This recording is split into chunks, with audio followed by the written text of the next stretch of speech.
Imagine a man who makes children laugh, hosts neighborhood parties, and is respected in the community. But behind his smile, he hides a terrible secret. This is the story of John Wayne Gacy, known as the Killer Clown, a man whose crimes haunt Chicago to this day.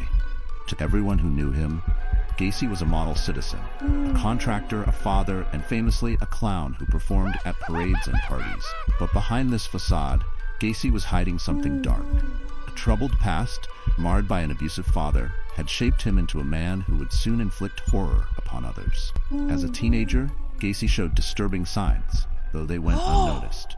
Driven by a need for control, he gravitated toward young, impressionable boys, a fixation he would later exploit to satisfy far darker urges. Gacy's first known victim. In January 1972, John Wayne Gacy encountered 16-year-old Timothy McCoy waiting alone at Chicago's Greyhound station. Gacy, looking friendly and offering warmth, invited Timothy to stay at his house for the night, and Timothy, trusting, accepted. The next morning, Gacy claimed he found McCoy standing in his bedroom doorway with a kitchen knife, supposedly preparing breakfast.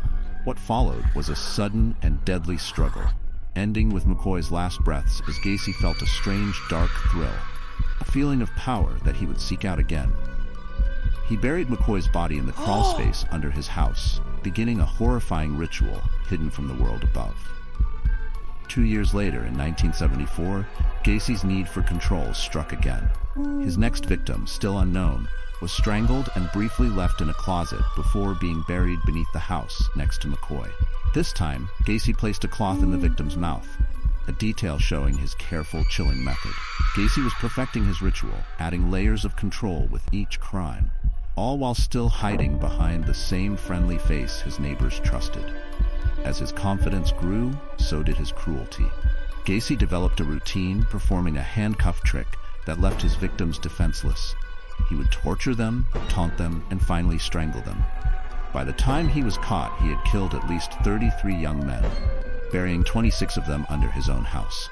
What drove Gacy to commit such atrocities? Experts believe his abusive childhood and desire for control warped him. He wore the mask of a friendly community figure, hiding a ruthless, obsessive predator.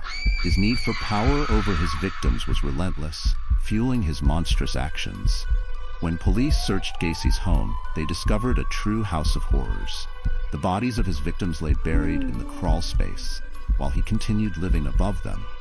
His home, once a place for laughter and gatherings, had become a tomb, hiding the darkness within. John Wayne Gacy's crimes are a haunting reminder of the monsters